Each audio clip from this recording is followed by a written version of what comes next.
Welcome back. In this video, we shall talk about merging in Git.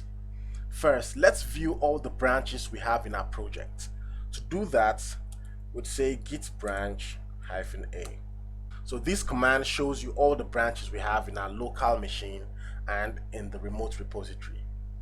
The reason why we need to use the git merge command is because after we have made changes to all the files, we have added any feature we want to add, taken out any feature, edited the code, and done all of that. And we were doing that on other branches.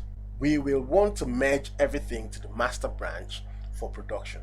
To merge every branch to the master branch, we'll have to come to our local machine and go to the master branch in the local machine with the command git checkout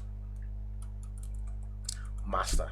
With these, we have switched to the master branch. Now, the first thing to always do, like I said, is pull all the changes from the remote repository so we know the latest changes on our repository.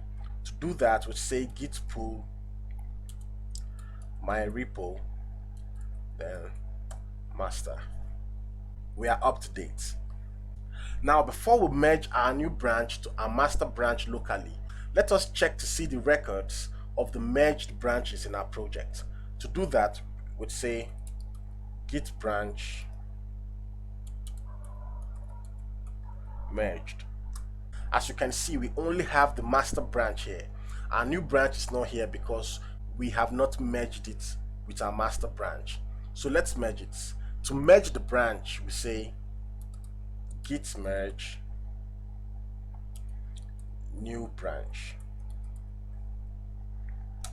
Now, as you can see, our branch has been merged to a master branch. After this, I can push the project to GitHub by saying git push my repo, then master. And this is successful. Don't forget to like, don't forget to subscribe, and don't forget to share our videos.